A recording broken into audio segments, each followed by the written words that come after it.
Hello everyone. Sky classes में आप सभी का स्वागत है। आज हम लोग यांत्रिकी चैप्टर के एमसीक्यू को सॉल्व करेंगे। पहला क्वेश्चन है, न्यूटन के गति का पहला नियम जाना जाता है।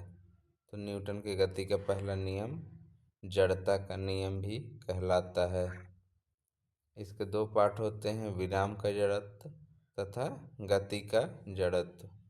अगर कोई वस्तु विरामावस्था में है तो विरामावस्था में रहेगी, गतिशील है तो गतिशील ही रहेगी, जब तक उस पर कोई बाह्य बल न लगाया जाए। इससे ही न्यूटन की गति का पहला नियम भी कहा जाता है। राइट आंसर हो जाएगा बी। नेक्स्ट क्वेश्चन है सेकंड, साधारण यंत्र किसी व्यक्ति की सहायता करता है।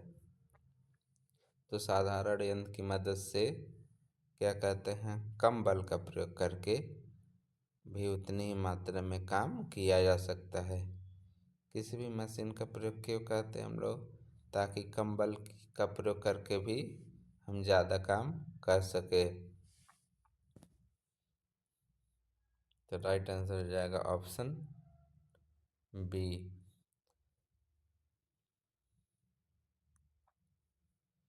नेक्स्ट क्वेश्चन है क्वेश्चन नंबर 3। एक व्यक्ति एक संवेदनशील तराजू पर खड़ा है। यदि वह गहरी सांस अंदर लेता है तो तराजू की रीडिंग हो जाएगी ज़्यादा, अगर कोई व्यक्ति सांस लेता है तो, क्योंकि वायु का भी कुछ भार होता है। उसको हम देखते हैं अभी। पहले राइट आंसर हो जाएगा option number A.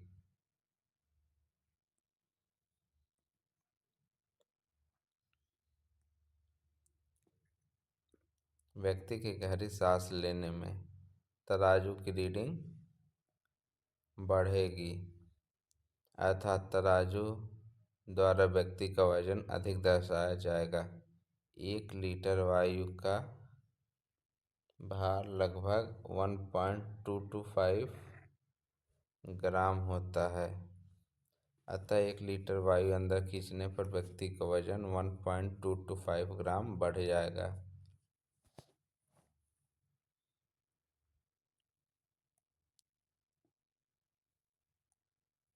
Next question, washing machine का कार्य सिद्धांत है। तो वॉशिंग मशीन अपकेंद्रण के सिद्धांत पर काम करता है। कोई भी गोल वस्तु घूम रही है तो उस पर दो बल लगते हैं, अभिकेंद्र बल और अपकेंद्र बल।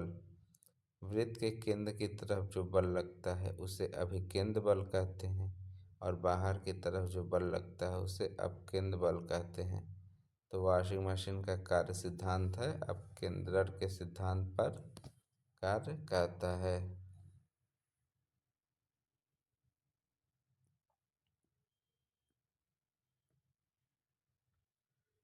इस सिद्धांत पे और कौन कौन से मशीन काम करते हैं, तो दूध से मक्खन निकालने की मशीन भी इसी सिद्धांत पर कार्य करती है।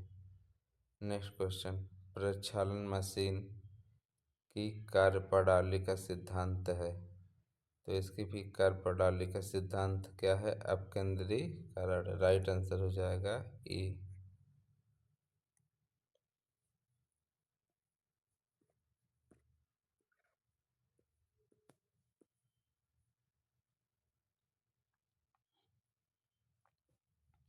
क्वेश्चन नंबर 6, निम्नलिखित में से कौन सी राशि सदिश नहीं है। तो विस्थापन सदिश है, वेग सदिश है, बल सदिश है, आयतन अदिश है। क्योंकि आयतन में किसी दिशा की जरूरत नहीं होती है। तो राइट आंसर हो जाएगा डी।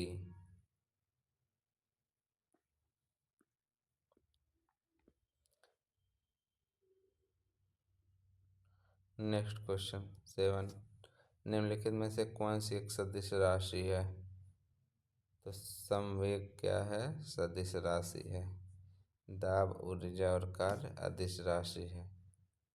संवेग बराबर क्या होता है, P बराबर m into we.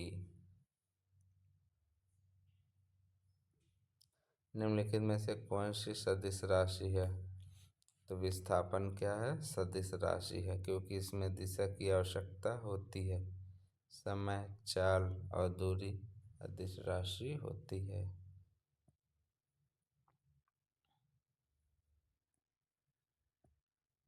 Question number 9। पदार्थ के संवेग और वेग के अनुपात से कौन सी राशि प्राप्त की जा सकती है? तो संवेग बराबर होता है m इंटू वी, और वेग के अनुपात तो v से डिवाइड हो जाएगा, v से v कट गया, क्या बचा? m, द्रव्यमान। Right answer C. बल गुणनफल है, तो बल किसका गुणनफल है? बल F बराबर m इंटू ए, द्रव्यमान और त्वरण का। राइट आंसर हो जाएगा B. Next question, question number 11।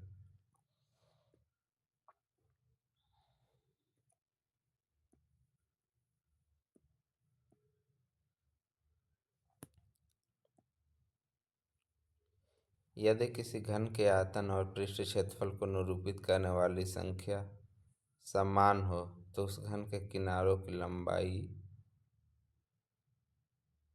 माप की इकाई होगी। मतलब आयतन और पृष्ठ क्षेत्रफल क्या हो घन का? बराबर हो। हम जानते हैं घन का आयतन बराबर क्या होता है? भुजा cube.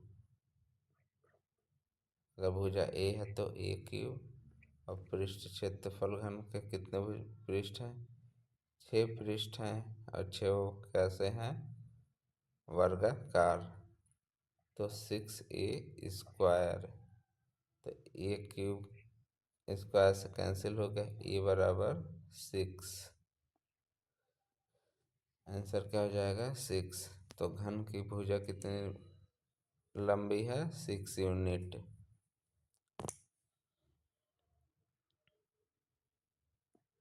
Question number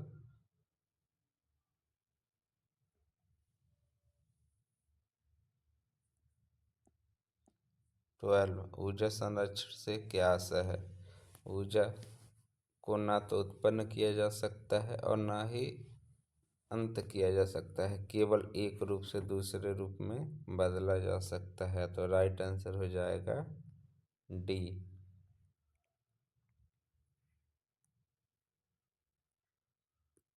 question number 13। हवाओं की ऊर्जा होती है, हवाएं मूव करती हैं तो उनमें कैसी ऊर्जा? गतिज ऊर्जा। वायु शक्ति विंड पावर में ऊर्जा का कौन सा रूप विद्युत ऊर्जा में परिवर्तित होता है? तो गतिज ऊर्जा को ही किसमें परिवर्तित किया जाता है? विद्युत ऊर्जा में, विंड पावर।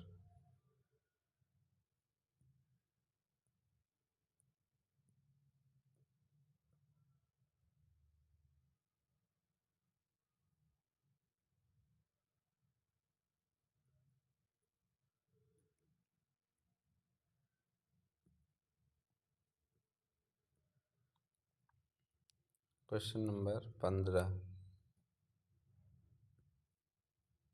एक ट्रेन जैसे ही चलना आरंभ करती है उसमें बैठे हुए व्यक्ति का सिर पीछे की ओर झुक जाता है, इसका कारण है स्थिरता का जड़त्व या तो विराम का जड़त्व। अगर ट्रेन चलना आरंभ कर रही है मतलब ट्रेन पहले क्या थी? रुकी हुई थी, तो उसके अंदर कैसा जड़त्व है? विराम का जड़त्व। और जब ट्रेन आगे बढ़ेगी तो वो उसकी गति का विरोध करेगा और पीछे की ओर अचानक से झुक जाएगा। तो राइट आंसर हो जाएगा ये।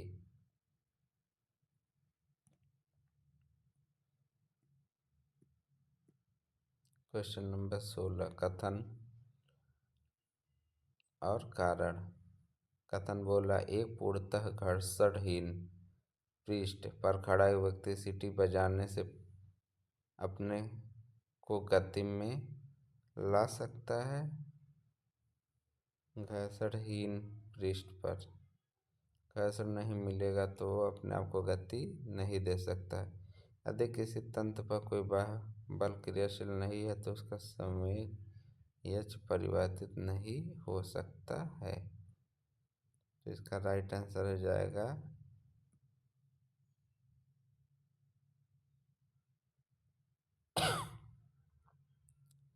घर्षणहीन पृष्ठ पर कोई व्यक्ति गति नहीं कर सकता क्योंकि किसी भी प्रकार की गति के लिए घर्षण की आवश्यकता होती है।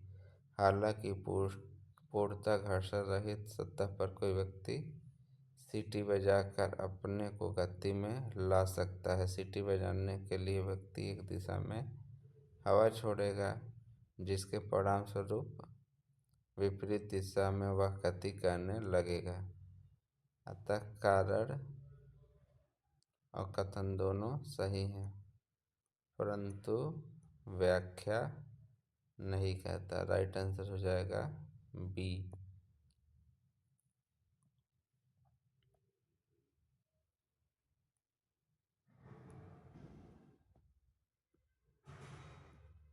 Question number 17। सड़क पर चलने की अपेक्षा बर्फ पर चलना कठिन है क्योंकि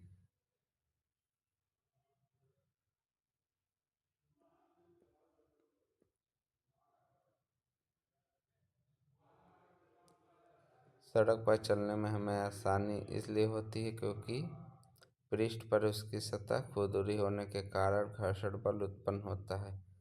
उसकी सतह खुरदुरी होने के कारण ही हम उस पर पैर टिकाकर पृथ्वी को पीछे ढकेलते हैं और न्यूटन के गति के तीसरे नियम से क्रिया प्रतिक्रिया का बल लगता है, जबकि बर्फ पर घर्षण कम होने से चलना क्या है, मुश्किल है।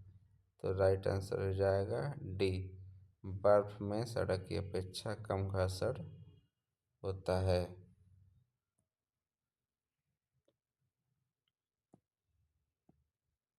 Question number 18। निम्न कथन पर तथा उससे निकाले गए निष्कर्ष पर विचार कीजिए तथा बताइए कौन सा निष्कर्ष सही है। कथन है, भरी हुई गाड़ी को चलाने में उसमें चलायमान रखने के लिए आवश्यक ताकत से अपेक्षाकृत अधिक ताकत से धक्का देना पड़ता है।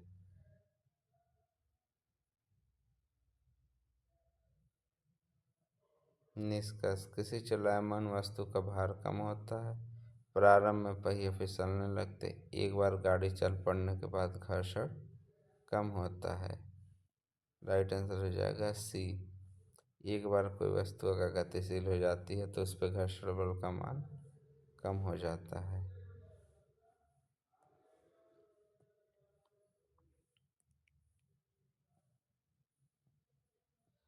Question number 19।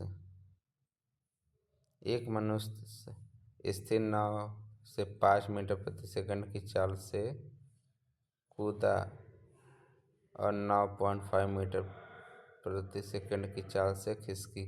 बताइए कि नाव का द्रव्यमान और मनुष्य के द्रव्यमान का कितना गुना है।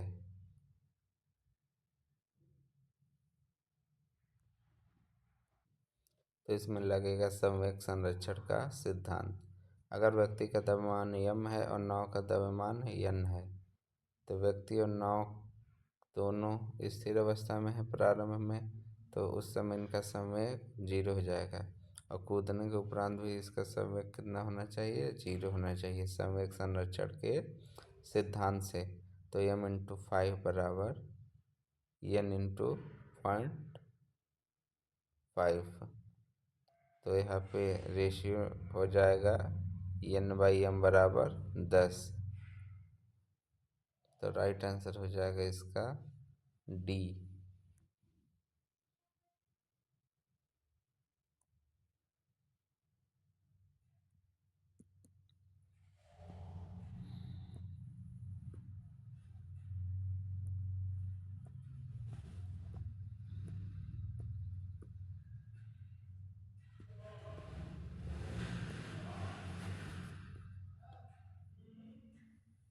एक ट्रक, एक कार, एक मोटरसाइकिल की गतिज ऊर्जाएं समान हैं। यदि समान अवरोधक बल लगाया जाए तो वे क्रमशः x, y और z दूरी पर रुकें तो क्या ज़्यादा, तो हम जानते हैं सबसे ज़्यादा द्रव्यमान किसका होता है, ट्रक का, लेकिन उसकी गतिज ऊर्जा समान है तो उसकी वेलोसिटी क्या होगी, कम होगी।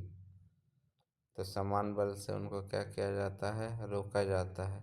तो ये समान दूरी पर ही रुकेंगी, क्योंकि द्रव्यमान ज़्यादा है तो वेलोसिटी कम है। इसी तरह से जिसका द्रव्यमान कम है उसकी वेलोसिटी अधिक होगी। तो समान बल से रोका जा रहा है तो वे समान दूरी पर ही रुकेंगी। राइट आंसर हो जाएगा सी।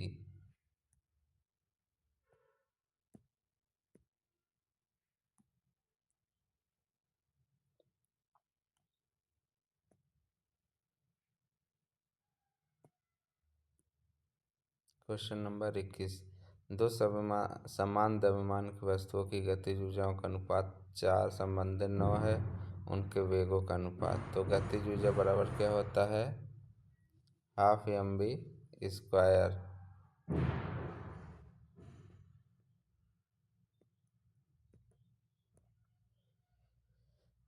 अनुपात दिया हुआ है तो अनुपात v1² / v2², 2 का स्क्वायर बाई 3 का स्क्वायर, तो 2 इंटू 2 संबंधित 3। क्वेश्चन नंबर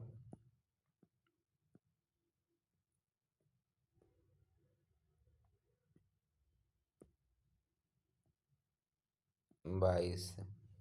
एक व्यक्ति कार में जो विराम में बैठा है, सड़क से कार के 4 पहियों में से प्रत्येक पर प्रतिक्रिया R है। जब कार सीधी समतल सड़क पर चलेगी तो अग्र पहियों में प्रत्येक पर प्रतिक्रिया में क्या परिवर्तन आएगा।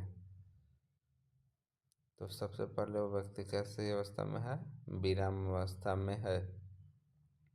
तो किसी वस्तु में गतिक घर्षण अवलंब प्रतिक्रिया के समानुपाती तथा स्थैतिक घर्षण से कम होता है। हम जानते हैं कि गतिक घर्षण का मान स्थैतिक घर्षण से कम होता है, अर्थात एक बार अगर कोई कार चल रही है तो उसको चलाने के लिए कम बल की आवश्यकता होती है रुकी हुई कार की अपेक्षा। तो राइट आंसर हो जाएगा बी, आर से कम होगा, क्योंकि स्थैतिक घर्षण कम हो जाएगा तो प्रतिक्रिया भी क्या हो जाएगा, कम हो जाएगा।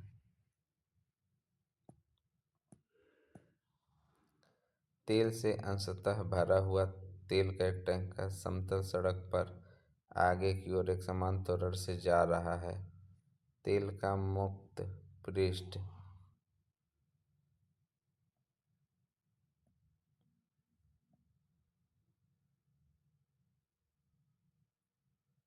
जब तेल का टैंकर आगे बढ़ रहा है समान त्वरण से, तो टैंकर में उपस्थित तेल का मुक्त पृष्ठ क्षैतिज से इस प्रकार आनत होगा कि पिछले सिरे पर अधिक गहराई होगी।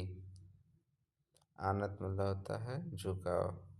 तो तेल सीधा न रह के टैंकर में कैसा होगा, इस प्रकार आनत होगा कि पीछे वाले सिरे पर अधिक गहराई होगी। तो राइट आंसर हो जाएगा सी।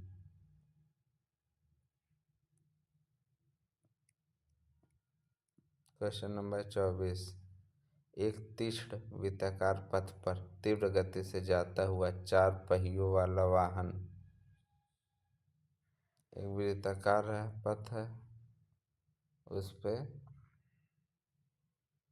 तीव्र गति से जाता हुआ 4 पहियों वाला वाहन बाहर पहियों पर उल्टेगा, अंदर के पहियों पर उल्टेगा, बाहर की तरफ फिसलेगा, अंदर की तरफ फिसलेगा। तो इसमें चारों में से क्या सही हो जाएगा, तो बाहरी पहियों पर उल्टेगा। इसीलिए हम लोग रोड बनाते समय झुकाव देते हैं। और फिसलेगा किधर की तरफ, बाहर की तरफ फिसलेगा। राइट आंसर हो जाएगा ए।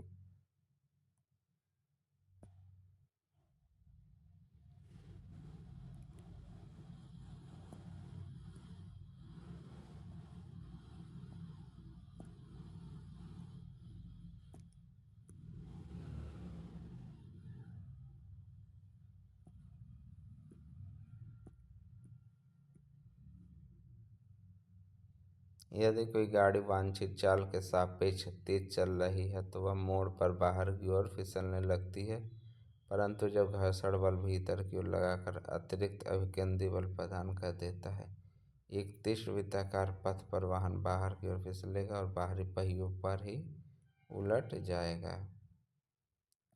नेक्स्ट क्वेश्चन 25, त्वरण ज्ञात करने का। v बराबर u प्लस ए टी से ए बराबर क्या हो जाएगा, v minus you by T. तो राइट आंसर हो जाएगा ए।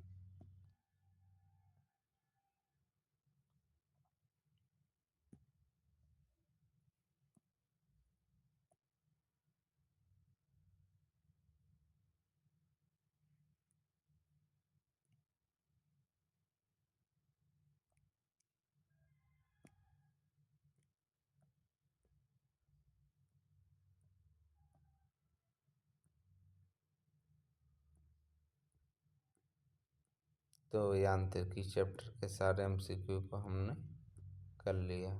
धन्यवाद।